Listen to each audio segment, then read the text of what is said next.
Hello everyone, welcome back to my YouTube channel.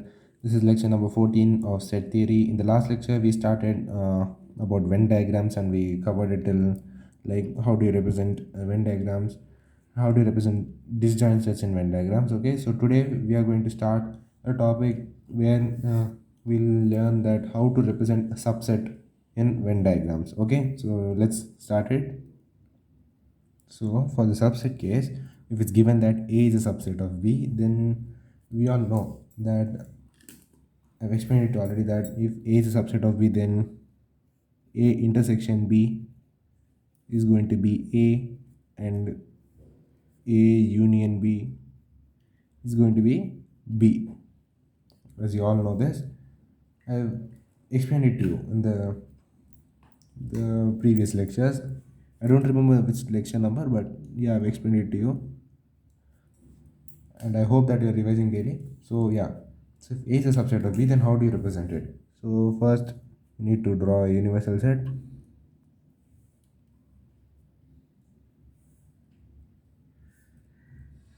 Suppose this is the universal set, and there are two sets. So we are representing it for A intersection B. Okay, so A intersection B, how do you represent it? Since A intersection B is equals to A, so we represent it like this.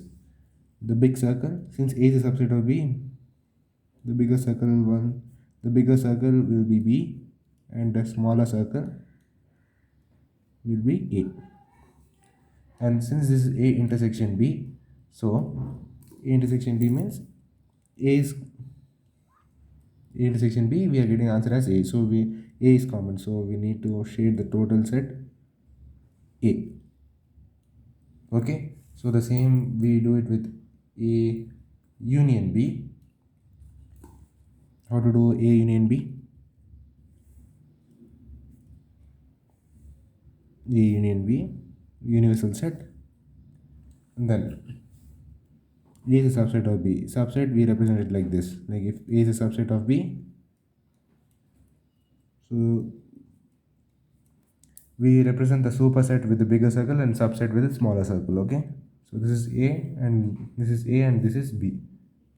So A union B is equals to B. So we shade the whole circle. Okay, so this is how we represent A union B in Venn diagram in the case of subset. Okay, so I hope you understood this one. Now we'll do some good questions. For good questions in the case, you need to apply your mind. You need to think logically for solving those questions. Okay, so you'll be able to solve those questions when you know all these. Okay, you need to practice this once or twice. You need to revise it daily, then only you'll be able to solve the next question. Okay, so yes, let's move on to the next question.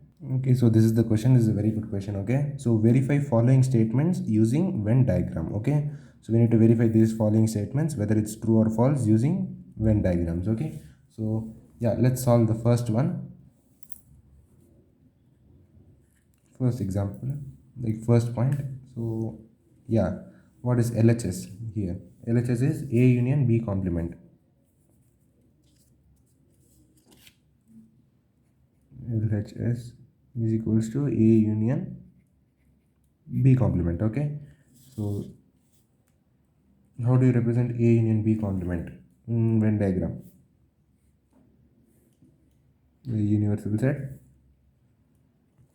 then set A.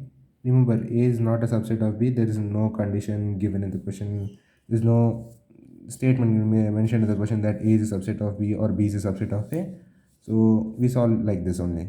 So since it's not mentioned, we consider A and B as two different questions. Okay. So A union B. Since this is A, this is set A and this is set B. A union B means we shade all the parts of circle. But since it's given A union B complement, so we need to shade this part. Since it's A union B complement, we need to shade those parts in which A union B is not included. we shade it like that.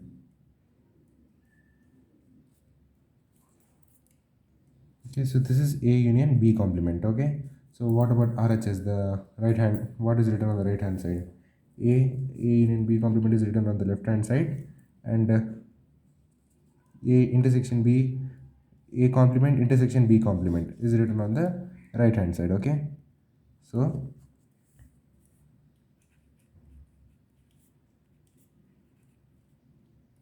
complement intersection B complement. Okay, so now how do you represent this one? We can't represent, like, if I represent it directly then it will be difficult for you guys to understand. So I'll represent it separately. First I'll represent A complement. How do you represent A complement? Universal set, and then A B,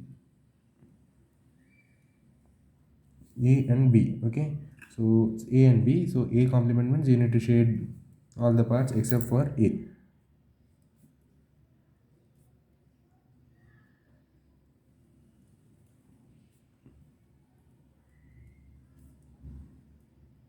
We shaded. Okay, so this is A complement. This is how you represent A complement. I explained it how do you represent all, represent it in the yesterday's lecture, the previous lecture. Okay, so what about B complement? This is universal set.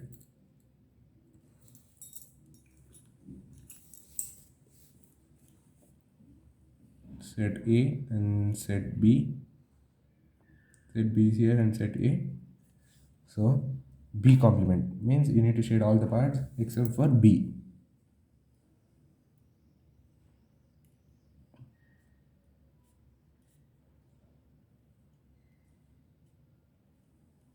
This is B complement. So we need to take the intersection of these both. So by taking the intersection of A complement and intersection B complement,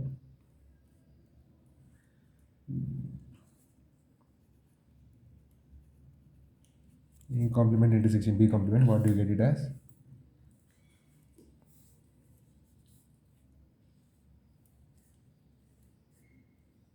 This is universal set, and intersection means you need to take common between, common of A complement and B complement. What is common? Common in both of these, that is universal, the universal set. No, you can't tell it as universal set, but the part which is only the circle is left over. Okay, by taking common, see, I'll explain it to you like this. Suppose this is A and set A and set B. By taking the intersection, you get it. See, here B is shaded, but here B is not shaded. Here A is shaded, sorry, here A is shaded and here A is not shaded. Okay, but here the outer part is shaded in both of these. So if you take intersection, the common part is the outer part of the circle, that is the outer region of the circle is shaded. So check whether this and this are same. They both are same. See, circle is not shaded, only the outer part of the circle is shaded. So this, the given statement is true. Okay, so the first statement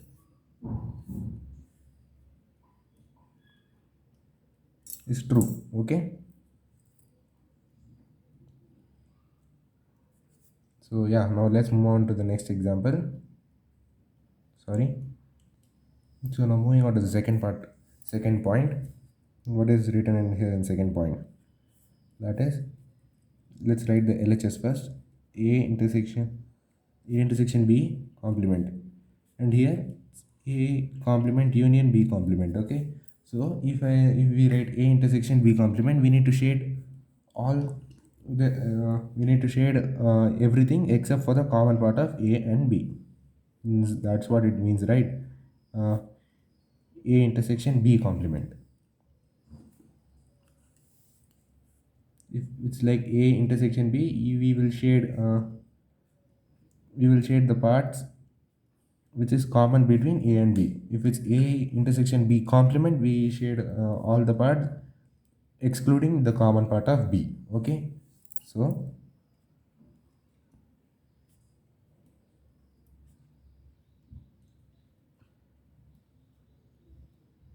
except for the common region, we shade rest of everything. Okay, so that is how we represent A intersection B complement. What about A complement union B complement? See, here I taught here we gave like A complement, we represent it like this, and B complement we represent it like this. So now if you take the union, instead of by taking intersection we are getting this, by taking union, what what do you get? You need to see, by taking union of A complement union B complement, you get this. See, by taking A complement union B complement,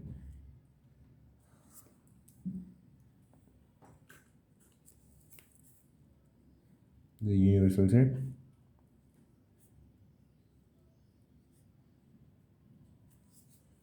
Okay, so set A and set B.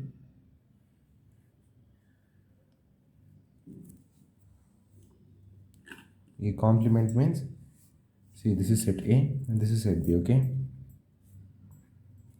see, if it's A complement, we shade everything except for A. B complement, we shade everything except for B. If you take the union of this, we shade A, B, and the outer parts of region. But see, in A complement and B complement, the common parts are not shaded. So we are not going to shade the common parts while taking union also. See,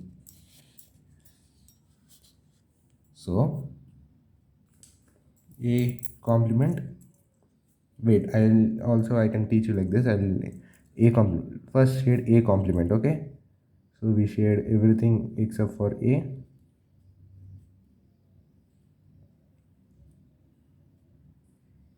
This is A complement. Now B complement. A complement union B complement. What comes in B complement? Need to shade everything except for B. So we shade A also, but we don't shade B. In B complement, when you take the union of these both, you get the answer like this. So see, both of the Venn diagrams are matching. So we can tell that the given statement is true.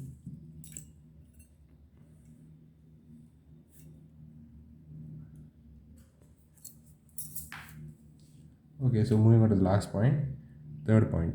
A symmetric difference of A and B is equals to A union B minus A intersection B. Okay, so let's solve this one. So this is the third question, that is symmetric difference of A and B is equals to A union B minus A intersection B. Okay, so in the previous lecture, I told you that how to represent symmetric difference of A and B. So we represent it like this.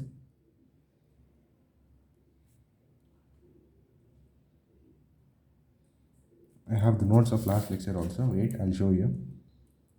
See, I told like how to represent A's symmetric difference of A and B. We represent it like this. Okay, so this is how we represent, like A is symmetric difference of A and B. We represent it like this. Why do we represent it like this? I explained it to you in the last lecture, so you can go and see it in the previous lecture. Okay, so now what about A union B? A union B, we represent it like this. I explained it to you in the last lecture, like how do we represent A union B and A intersection B.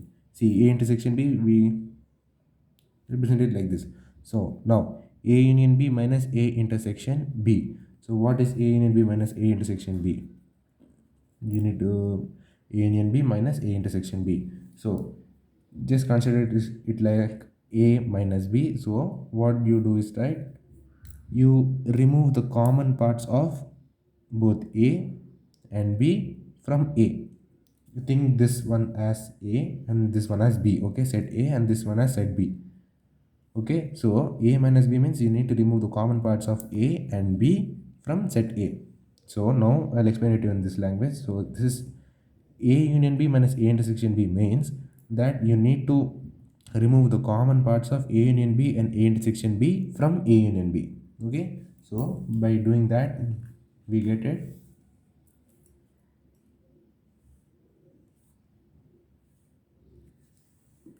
So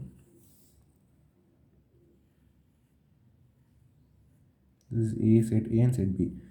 We remove the common parts of A and B from this one. Okay, we remove A union B and A intersection B. We remove the common parts of A union B and A intersection B from A union B.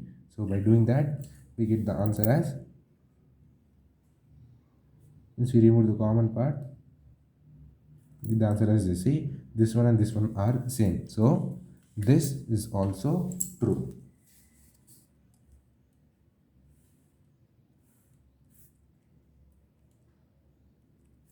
Okay, so also let's write a note now. Okay, so this third point is there, right?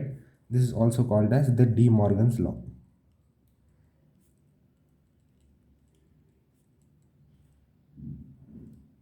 This is called as the De Morgan's law. Okay, so De Morgan's law